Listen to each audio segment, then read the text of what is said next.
Good evening, I'm Leland Vittert. Big tech has crossed the Rubicon from wanting to regulate what we can say on Twitter or Facebook to monitoring what we do on our own personal devices. Credit where credit is due to the Financial Times for breaking this story a couple of hours ago. It will be on tomorrow's front page. Apple plan to scan iPhone images raises fears over bulk surveillance. Apple intends to install software on iPhones sold in the United States to scan for child abuse imagery, raising alarm that the move could open the door to surveillance of millions of personal devices. Leland Vittert is a professor of data science at Washington University in St. Louis, the features editor of the Harvard Data Science Review. Her research centers around facial shape analysis and recognition software, the very same type of software and algorithms that Apple's going to be using. Also my parents' favorite child. Liberty, you think about this, what could possibly go wrong with just trusting Apple? Well, this is really a cosmic shift in big tech monitoring. First it started off with monitoring what we say publicly or what we put up publicly. And now it's changing to monitoring what is our most personal and most private information that we are not making public in any capacity. And, they always couch it in, trust us, it's for your own good. How could you possibly be against this? But, we saw it with the NSA data surveillance that was only supposed to be for terrorists, and we saw what happened there.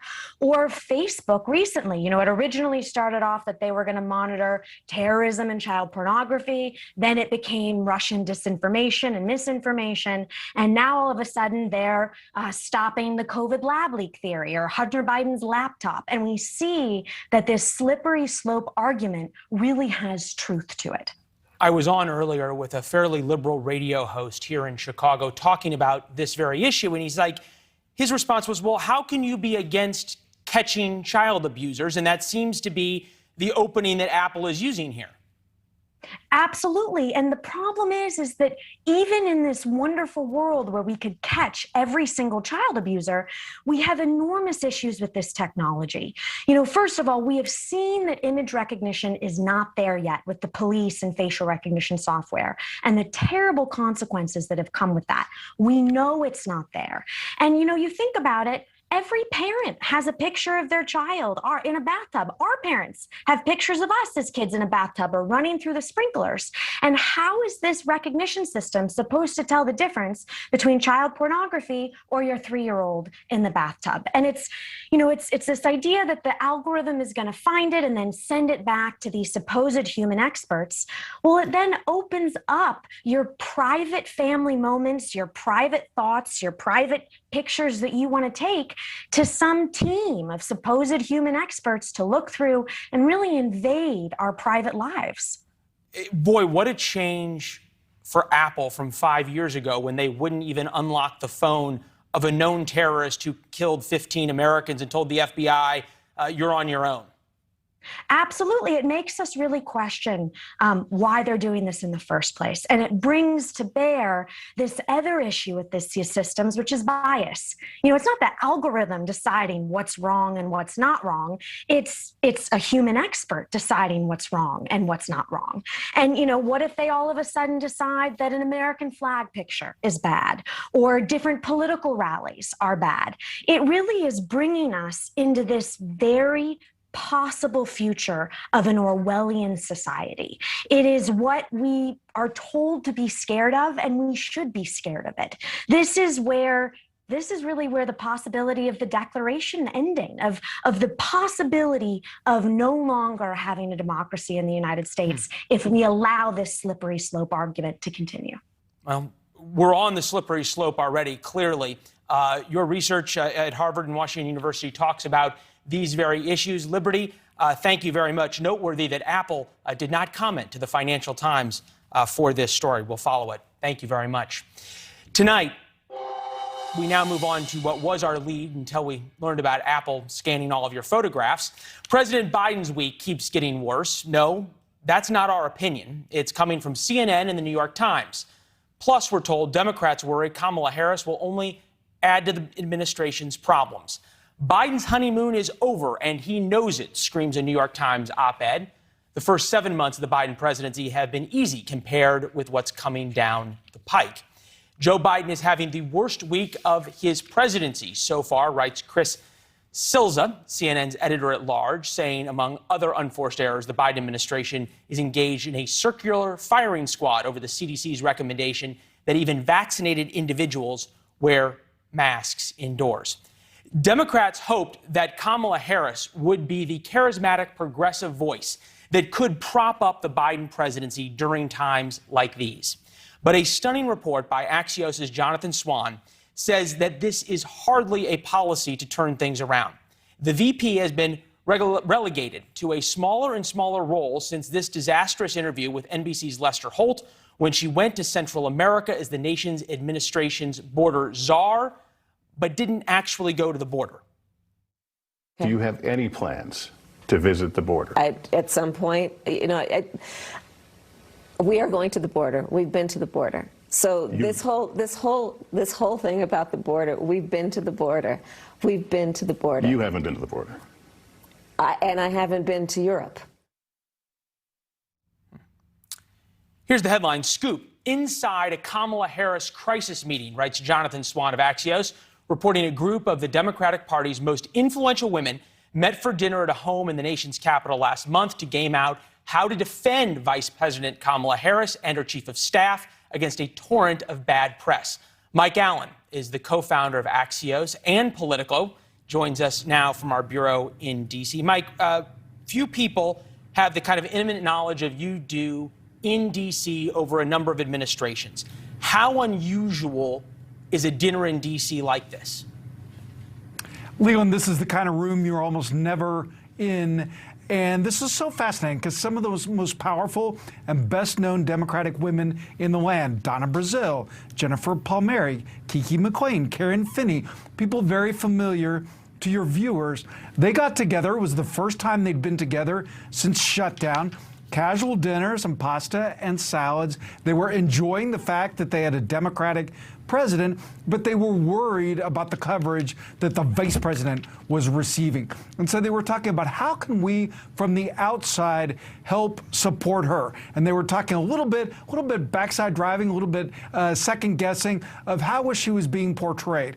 How could they give advice to the team that was in the White House about how to make the most of this moment, as someone familiar with this dinner told Jonathan Swan, somebody who is a woman of color, a historic office holder, someone who'd been a prosecutor, someone who'd been a U.S. senator. How can they make the most of that? And Leland, here's a twist. Something else that I was told by someone familiar with that dinner. These women felt that there was very much a sexist overtone to some of the coverage of Vice President Harris. Some of them had been involved in Hillary Clinton's presidential campaign, and as one of them said to me, we felt like we have seen this before. Interestingly enough, the rollout of candidate Kamala Harris, nominee Kamala Harris, to Vice President Kamala Harris was choreographed by the top minds in the Democratic Party. We had the Vogue cover that we have that they put her on. Do we know what came out of this dinner? Is there a game plan? Is there more magazine covers? Is there more trips to the border? Is there a trip to Europe like she said she hadn't been to? This is a group of people who are hoping to help from the outside. So one thing they talked about is how can they make this case to reporters? So a little bit injecting some of these ideas in the conversation. And of course, Vice President Harris is very attuned to what her key supporters on the outside are saying. So this is something the Democratic Party recognizes that these stories are going to continue and want to change both the reality of some of the structural things around the vice president and the perceptions of them. And the why it matters, Leland, of course, is 2024, 2028, whenever there is an opening for Democratic nominee, the vice president is going to have it. And so Democrats want to have as strong a person as possible for the person to run either after President Biden, or who's a future nominee for the party. Reasonable people can agree, as we alluded to in the intro, that President Biden has not had the greatest week, probably not greatest past 2 weeks.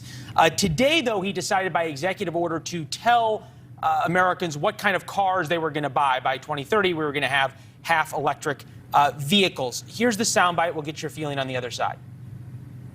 Our national labs in America, our universities, our automakers led in the development of this technology. We led in the development of this technology. And there's no reason why we can't reclaim that leadership and lead again. But we just have to move, and we have to move fast. Typically, when you've got a Democratic House, a Democratic Senate, a Democratic White House, you do these things by legislation, not by executive order. What does it say that so much of the Biden agenda now is relying, like the eviction moratorium, on executive order? No, that's a great point, Leland. I think there's going to be even more of it because a lot of what the president has outlined, he's not going to get. He got to have a little bit of fun today at that event. As you pointed out in your lead, he hasn't been having a lot of fun lately, but they had a bunch of hardware on the South Lawn. The president was even able to make a Corvette joke, so he was in his comfort zone there. But you're right, Leland, about the crises that are stacking up for the president. So you remember that he started his presidency the day of the inauguration. He was talking about 4 converging crises, is what he called them. That, of course, was COVID, the economy, climate, and racial equity. Those are the 4 crises, interconnected, of course, that he was going to build his action around. Well, Leland, I guess we could say now that the president would pine for the days of 4 crises, because to that you want to add, at the very least, the border crisis, which blew up faster, of course, than they thought. Crime in the cities. COVID, of course, is back in a new way despite the vaccines. You've got inflation out there, and you're always worried about cyber attacks. Wow. So the inbox keeps getting fuller. Well, you'd probably also add China, Russia, and Iran to the list as well of things. And who had Cuban Revolution possible on their 2021 bingo card? Mike Allen of Axios. Always good to see you, my friend. Thank you. Leon, thank you for your coverage. All right. I won't let them get that off. You can't get that off. I'm going to make sure I have security because I know I have had attempts on my life and I have too much work to do. There are too many people that need help right now for me to allow that. So if I end up spending $200,000, if I spend $10 more on it, you know what? I get to be here to do the work. So suck it up, and defunding the police has to happen. We need to defund the police and put that money into social safety nets. You might say security for me, but not for thee. That was Democratic Congresswoman Cori Bush explaining why she should spend hundreds of thousands of dollars on private security while still pushing to defund the police. Ironic that she represents St. Louis, a place with some of the highest murder rates in the country. We'll get into that later. Sound bites like these, though, are a dream come true for Republican lawmakers and ad makers. Joining us now, Tara Palmieri, co-author of the Politico Playbook, Washington's most read political newsletter. Tara, good to see you. That happened this morning. How many different Republicans sent you that clip by this afternoon? That's true. I mean, the NRSCC, our sources say, are already cutting ads using that interview. It's catnip for Republicans, and it's dangerous for Democrats as they head into the midterms, because swing districts have found that this defund the police rhetoric is not popular among Democrats, among women who are swing voters and sometimes vote Republican or Democrat. You saw in a recent election that the progressive candidate did not make it, and the Biden administration is now touting that the future candidates for the midterm election should be more like Biden, a moderate, rather than a progressive, like a Bernie Sanders or the Squad. Defund the police is extremely unpopular. And as we know, the crime rates are through the roof right now. So this is the last thing that Nancy Pelosi, Biden, anybody wants talking about. Tim Ryan, who wants to run for Senate in Ohio, et cetera. And as you point out, the soundbite doesn't really affect Cori Bush. She comes from a Biden plus 25 or plus 30 district, maybe even higher than that in St. Louis. But it really affects and can be used against Democrats running in these swing districts, is that if the White House is going to have any chance of helping them keep the House they need. Jen Psaki sort of played cleanup on aisle 5. Here was her response. The president has been crystal clear that he opposes defunding the police. He has said that throughout his campaign for office. His record over the last several decades has made that clear. He has proposed increased funding for law enforcement and the COPS program, increased funding from his predecessor, who was, as you might note or be aware of, a Republican. So I'd note that his record is pretty clear on this. How does that play, though, with the progressive left? I mean, they hate hearing that, right? And they're also trying to please, the White House is trying to keep them happy right now as they try to pass a bipartisan infrastructure bill that they know they need to show that Biden has been a bipartisan, moderate president who can work with both sides of the aisle. They need a piece of legislation to show that they can work with Republicans. Progressives don't love this because they want it to be bigger, right? And right now, the Democrats need every vote they can get. And they also have a reconciliation bill. This is the budget coming at the same time. And again, the fear right now is not necessarily losing Republicans, it's losing the left. Right, yeah. Because and these are bills that Biden proposed. Yeah, it's sort of an unusual thing. You talked about the infrastructure bill, the bipartisan infrastructure bill. We didn't plan it this way, but as people were looking through it, they found this gem in there. Washington Free Beacon. Infrastructure bill would require alcohol monitors for all new cars. Advanced monitoring systems track blood alcohol concentration and can prevent motor vehicle operation. Noteworthy, number one, that it says booze, not pot or drugs. But number two, what other crazy things are in this infrastructure bill of 2,700 pages? Like you said, it's 2,700 pages. It's a massive pork bill, right? That's just how this works. I doubt all of these senators or House members will even read all of it. It's an opportunity for some people to put their agendas in there, slip in an amendment or two. This is just a massive spending bill, right? We said it's all about bridges and tunnels, but it's a pork bill. I mean, that's essentially what it is. Well, and everyone is trying to get a woman who calls things the way they are in Washington is a rare thing. I think Nancy Pelosi once said we have to pass something before we can figure out what's inside it. Tara, you've got a newsletter to write early in the morning. Politico's Playbook comes out bright and early in your inbox. Thank you. Good to see you. Thank you. All right, coming up. Florida is unquestionably the epicenter of the new COVID surge. We're taking a deep dive into the statistics about that.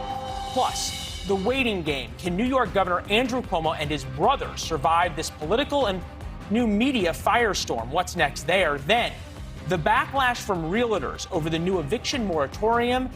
Plus this, the headline at the New York Times that's causing a lot of people to wonder about Osama bin Laden. Why? Next. It's been roughly 50 hours since President Biden and just about every other Democrat from dog catcher on up called on New York Governor Andrew Cuomo to resign.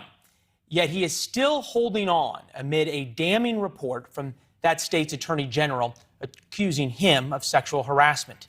A new Emerson News Nation poll shows that Cuomo enjoys more support from New Yorkers than you might think.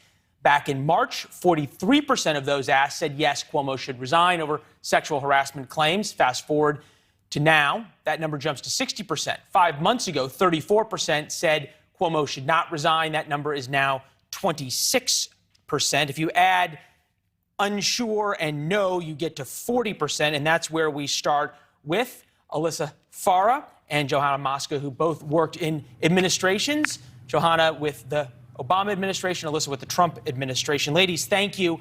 Johanna, first to you. We'll turn this around. If you were advising now President Biden what to do on this, what would you say? I think he's done what he needs to do. He's called on him to resign. You know, this is a governor, and so these things are local. You guys, we've known each other long enough. You know, I've been pretty consistent on this. Born and bred Midwesterner, I am tired of loud New Yorkers who think they can get away with anything. And that is what Governor Cuomo is. This report is very damning, though. And I think what's going to happen is you're going to see on the ground locally a lot of the legislators start talking about the allegations in this report and the reason that they need to impeach him if he doesn't resign. And I think he's going to increasingly feel the pressure. And at some point, he may actually resign because I don't think he's going to want to see the vote on his impeachment. Ego can be work both ways in this case. Alyssa, your former boss waited out a number of scandals, very successfully, I might add. Is that the playbook that Cuomo could use? He's using it now. Will it work? Well, if the Cuomo scandal has taught us anything, it's that men in power harassing women is party agnostic. I'd agree with Johanna. I think President Biden handled it right to just cut bait and cleanly say he needs to step down. But if there's one thing I know about Andrew Cuomo, it's that he is the height of arrogant. He wrote a book on his pandemic response during the height of the pandemic when he had one of the worst responses in the country.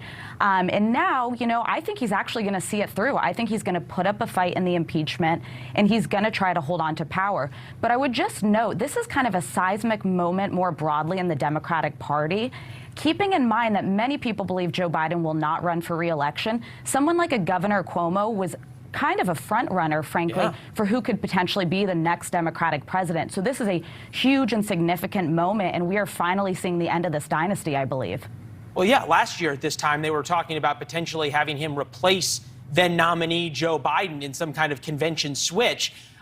This is interesting, though, Johanna, because if he survives, it becomes a lightning rod for Democrats that every Democrat has to answer on. Joni Ernst, senator from Iowa, proposed this amendment now to the infrastructure bill. We'll put the amendment up so you can read it. Notwithstanding any other provision of this act, we're talking about trillions of dollars, none of the funds appropriate or otherwise made available under this act may be provided to any state in which the governor of such state has been found by the relevant state or federal authorities to have sexually harassed employees while holding the position of governor. They might as well put a picture of Andrew Cuomo in the amendment, but still, Democrats have got to be worried about this. Look, I have followed Senator Ernst, and when she does bipartisan legislation, she actually has been very effective. I admire her as a former Iowan myself. But here, I couldn't disagree with her more. You're going to open up a slew of amendments. And if you open up Pandora's box, you're going to get the Democrats putting in an amendment saying that they don't want to fund any state that's restricting voting access. And it's just going to add to what is already too long of a bill. What we need to do is get bipartisan infrastructure passed for the American people. And we don't need to pile in a state, scandal into this bill, because it's just going to take us longer to get infrastructure needs to the American people. And it's a political stunt. That's all it is. Yeah. People in Washington do those, though, from time to time. They've been known to. This is MSNBC's latest op-ed. CNN, Biden calls on Andrew Cuomo to resign. He's not the only Cuomo who needs to go. Both Cuomo brothers have amassed massive power and influence while betraying public trust. New Yorkers and CNN viewers deserve better.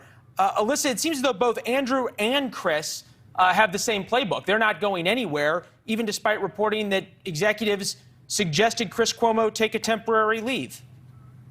It's like a family thing. This is going to get much harder for CNN to stand by Chris Cuomo, and he's had a number of scandals, and I would argue has not even showed the least bit of nonpartisanship and total bias toward his brother throughout his numerous scandals.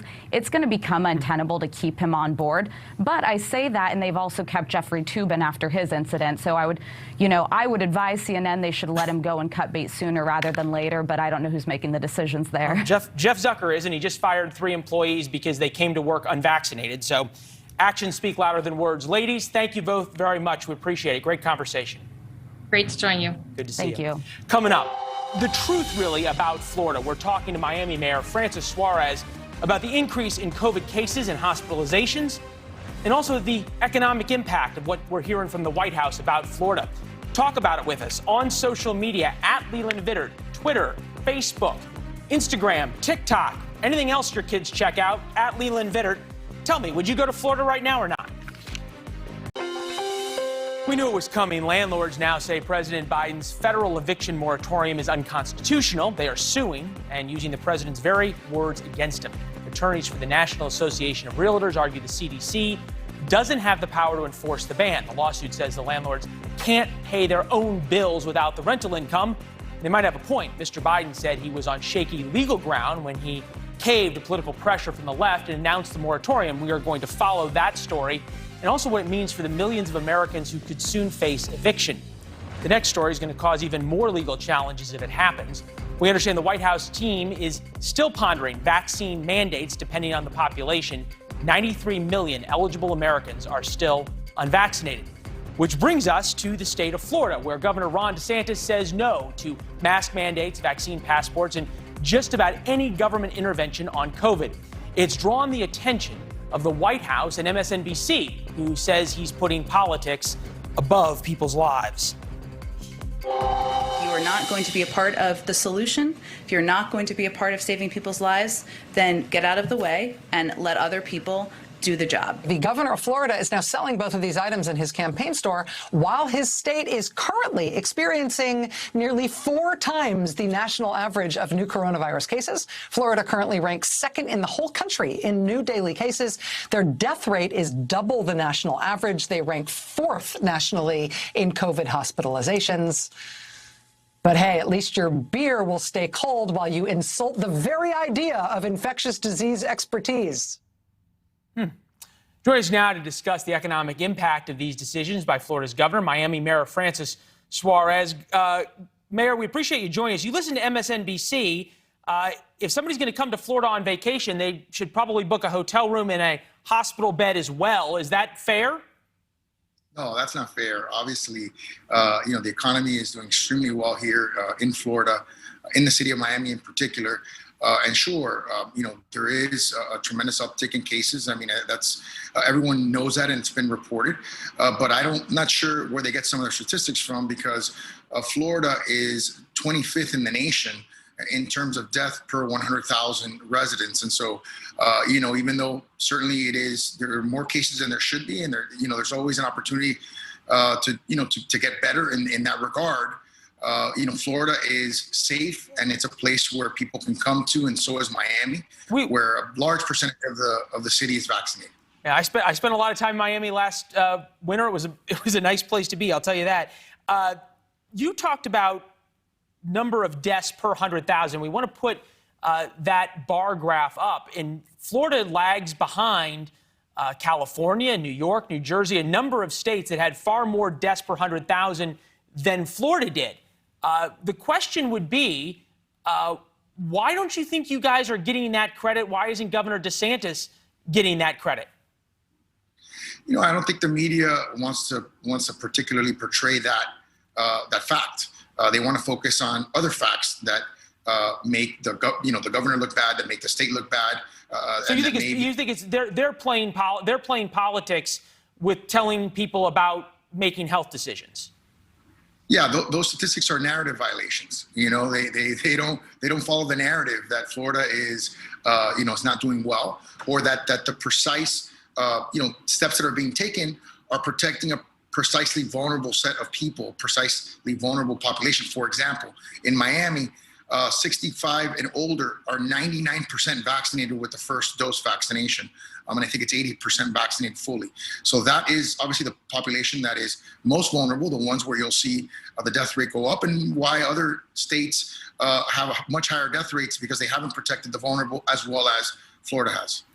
The one pushback on this, and we ran the statistics pretty carefully, is that there has been an enormous uptick in the number of COVID cases. Now, a lot of those we're hearing are asymptomatic. A lot of those are among vaccinated people who aren't getting as sick, for example. We have a chart to put up there. But we're hearing there's been some reports of oxygen shortages in Florida, that there's a potential of hospitals getting to capacity. Are you all seeing that yet in Miami? No, the biggest public hospital that we have is the 4th largest in the state of, in the nation, which is Jackson Hospital. That has, I believe, 75% more capacity in the ICU. I've not heard that there's any oxygen shortages in Miami that I'm aware of. But certainly the cases are up. There's no doubt hospitalizations are up. And, I was talking to somebody earlier today, and it's like, preparing for a hurricane. When hurricanes come, they change in terms of their intensity, in terms of their direction. And you have to adapt for that. And certainly things are getting worse in a sense. And that is an opportunity for us to pivot and get better. All right, Mayor, you've been at the very forefront of this. I remember talking to you when you were in quarantine with COVID at the very beginning of this. We're glad you're healthy, sir. We always appreciate the conversation. Thanks, Ian. All right. I'm glad you're healthy as well. Good chatting. All right. It is something that most of the country does not get the opportunity to do. Recall your governor when you think he is doing a bad job. But California voters, just might fire Gavin Newsom, their governor, before his term is up. They get to do that in California. New polling shows that more than half of Californians are in favor of recalling him. 40% want him to stay in power, and it signals a major shift in opinion. In May, only 36% supported the recall. News Nation's Adrienne Bankart is here with us in studio. This would be way past your bedtime once the morning show starts, but we're glad you're up with us tonight. Why is Newsom down now by double digits all of a sudden? It's the COVID pandemic superstorm, right? I mean, obviously, this has given more time to recall supporters to get the word out about this. It's given momentum. It's given a push. The fact that California, many of the counties, 50% of the state, back under a mask mandate, that has frustrated Californians. They've been very vocal about it. And a lot of people have thought that Governor Newsom has mishandled how the pandemic affected businesses, houses of worship, as well as schools. Now, what we know is that there has been more momentum towards him being on the recall list, but voters do not know who they want to replace him. 40% are currently undecided. So it's a very strange world in California. It's a strange world in California no matter what. Okay, that's your opinion. If you ask us Midwestern I'm from types, California. We can disagree on this. I'm a Midwestern kid. You got high taxes. You got all sorts of stuff out there. You do have sunshine, though. Yes. And you also have recall elections, which none of us have. How does it work? Very rare to have a recall election. This would only be the second in California's history. I believe only the fourth in the nation's history. Wow. So it's usually not successful. And like back in 2003 when Gray Davis was ousted and replaced by Arnold Schwarzenegger, which seemed unlikely then, particularly in this situation, we have this very popular governor. Gray Davis was very unpopular back in 2003 and considered that he mishandled the energy crisis, the state budget. In this particular instance, it's the COVID reaction and that French laundry dinner that voters cannot get out of their minds when the governor went unmasked to that party with lobbyists, and that's at the same time he was telling people that they should wear masks indoors and that some businesses, again, should be shut down because of the pandemic. But we do know this. People are going to be getting their ballots as soon as the end of this month. On September 14th, the recall vote will happen. There will only be 2 questions on those ballots. 1, should the current governor be recalled? And 2, who should replace that governor? Voters can leave that blank, though that might not be the best choice. Wow. Governor Newsom actually came out this week and he said, this is terrible for California. And he might have a point there because it's a big He might also ship. have a dog in this hunt, too. Well, so, he does. But this is a big, big ship to turn for somebody to get into that transition. So. All right. Adrienne, thank you very much. You got a show to prepare for. Yes. Coming up, 10 p.m. Eastern, 9 p.m. Central. You're right. Banfield. Banfield. Great discussion coming up. Thank you. All right. Now we want to look at who wants to replace Newsom. We're going to turn to Ethan Berman, liberal radio host and the owner of Berman Law Firm. Good to see you, my friend. We'll start where we left off. Last time we did this out in California, Arnold Schwarzenegger, a movie star of international fame, was on the ballot. This time, not so much. How's that going to play? Well, I think this is a really strange turn of events. As Adrienne just pointed out, I mean, only one other time has it been successful in California history, which was Gray Davis in 2003. There have been 50 other attempts to recall governors here in the state of California, of which all have failed. This one is very unique that there are 2 questions on this special ballot, which is costing California taxpayers $215 million to do, by the way. You guys can't do an election out there for less than $250 million? Really? Nope, apparently not. Jesus. And so the fiscally conservative Republicans who are behind this forgot that little part of it.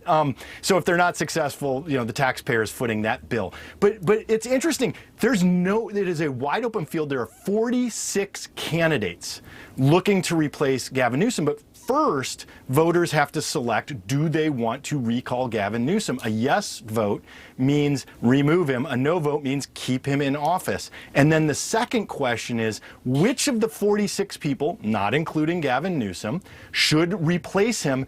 And it's chaos. The field is nuts. We have a graphic to show. We have a graphic to show everybody. Caitlyn Jenner was in it for a while. And you've got Larry Elder, you've got a bunch of other folks. Kevin Parfath, I've not heard of yet. Who's at 27%? Yeah, he's actually a YouTuber who's made a lot of money in real estate, very successful, actually. He's young, he's millennial. He has some very not necessarily progressive, but what a lot of Democrats in California are actually frustrated about, things like the low to moderate speed rail that they call high speed rail that we're just blowing billions of dollars on. He's against that. Gavin Newsom touched on that for a minute and then continued supporting the high speed rail. Gavin Newsom actually unknown YouTuber. Unknown YouTuber. He's got 27%, and a majority of people say right now recall him, so you could have a YouTuber as your governor. A little different than Arnold Schwarzenegger. This is what Gavin Newsom had to say about his own recall. You feel like your actions and decisions of governor would rise to a level where a recall is a fair response from the voters? No, not at all. Look, you don't like me, you have a chance to vote me out starting the primary next year. I don't know if we have the audio. There it is, the audio of a baby crying. Maybe that would just sort of better sum up Gavin Newsom's position. Can we get that a little louder? Yeah, good summary of Gavin Newsom. Fair? Yeah, I mean, look, we have two parts of that. First, I would say that's where this started with the Republicans, was that sound, because they got trounced by 25 points in the 2018 election. One of the people running who was at 10% is businessman John Cox, who got destroyed by Gavin Newsom in the 2018 election. But Gavin Newsom has the confluence of events, especially around COVID, especially around a very loud minority in California who have fought vaccines, who have fought masks, who have fought social distancing. They've been very loud and very consistent in their message, which has started to resonate. And by the way, it's also hospitalized and potentially killed a number of Californians because they won't wear masks or get vaccinated. So, but Gavin Newsom has borne the brunt of that because of, exactly as you point out, his inconsistency in his messaging. And the French Laundry incident, I mean, is unforgivable. Nobody is willing to come on and defend that, which is very telling. Ethan, appreciate it. Always a good conversation. Good to see you. Nice jacket, by the way. Coming up next, Osama bin Laden, a family man. Why the New York Times is now in trouble over their headline.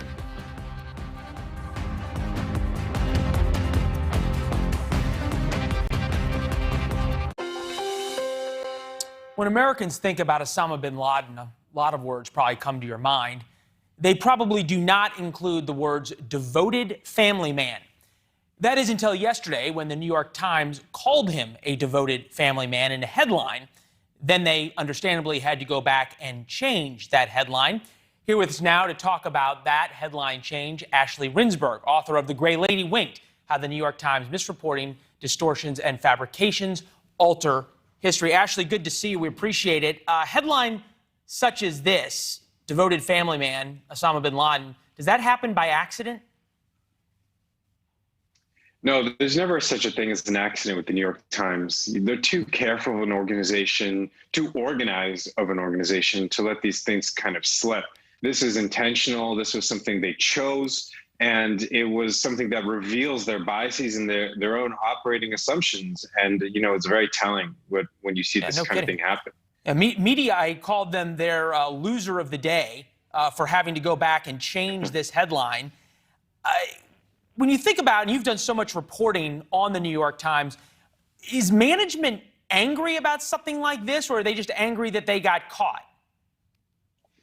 I'm not even sure they're angry they got caught, because if you go and read this piece, this was a book review, it's actually worse than the headline.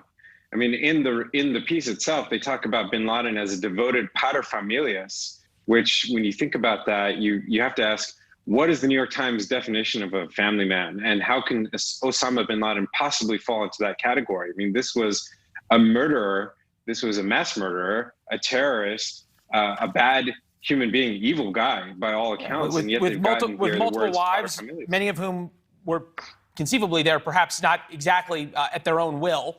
We could leave it at that. Right. And you're right, they heralded them. We've talked a lot about the New York Times and sort of the various influences on them. Obviously, you have the influence of people like who wrote this headline and wrote this piece. You were on earlier this week to talk about the influence of Chinese money on the New York Times. This struck us from the Brookings Institute, hardly a right-wing think tank. China's grand strategy to displace American order. One could imagine buying advertorials in the New York Times and talking about having media relationships and financial relationships between the Communist Party and the New York Times is part and parcel of trying to rebalance the American order. Absolutely. I mean, we live in a mediated world today. The media is everything. That's where influence is dealt. And the New York Times, Ben Smith, their media reporter, star media reporter, earlier this year, did this big piece about how China is buying influence across the global media. He neglected to talk about how this had been going on at the New York Times for 10 years. I'm sure you were shocked. I'm sure you were absolutely shocked that he didn't include that. Yeah. I was really, I was on the floor at that one, yeah. Ashley, great work, and it's tough to investigate something like the Times. I know that getting in there and doing that is difficult. We're glad to have you here to talk about it. It's an important story, and come back and talk to us as more things develop and you see more headlines like Osama bin Laden, the family man. I'll be there. Thank you, Leland. Up next, the face of climate change, John Kerry. We're going to look into whether he really practices what he preaches.